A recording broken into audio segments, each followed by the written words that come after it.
Inter travel to the cauldron that is the San Paolo to face Napoli in one of the biggest games in the season so far. If the Nerazzurri are serious about making a title challenge, then they need to win in Naples. If the Partenope want to get a jump on Juventus, then they must sweep the Milanese to one side. Napoli may have lost against Manchester City in the Champions League, but there was no shame in it. Arguably two of the most entertaining teams in Europe went head-to-head, and whilst Maurizio Sarri's men did switch off for 30 minutes, had the Dries Mertens penalty gone in, then the whole game could have been different. In the end they were given much acclaim, especially by Pep Guardiola, but ironically it was the Italian team that bathed in glorious failure for once and not the English. Perhaps they could also not be blamed, as Sarri had one eye on the game with Inter on the weekend. This looks justified as, after all, the Scudetto is Napoli's #1 ambition. The Champions League is simply a side issue. Juventus, on the other hand, have this burning desire for the European crown, and in recent seasons the old lady has been able to secure Serie A in second gear, before concentrating on their holy grail. Not this year, as Napoli have won 8 out of 8 and smell blood after seeing their rivals lose at Lazio.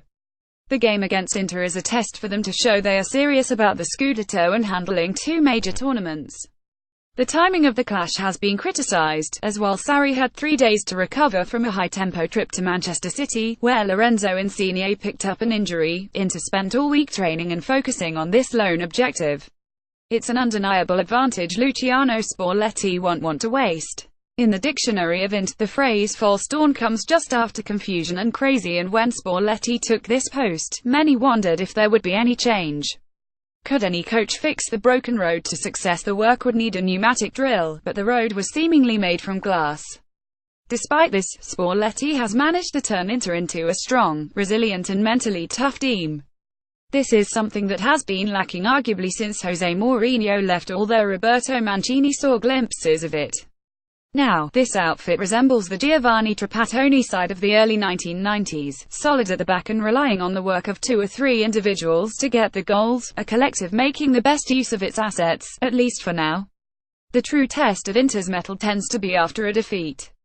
With 7 victories and a draw against Bologna, the season has gone well. Fiorentina, Roma and Bologna have all been dispatched, but they have not played particularly well.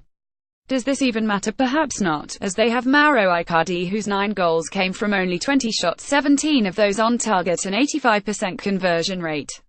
They are also coping with the lack of a true trequartista, as Marcelo Brozovic and João Mario are out, but even when fully fit weren't exactly perfect. Inter are showing strength in depth and overcoming problems on the pitch tactically and with flexible personnel.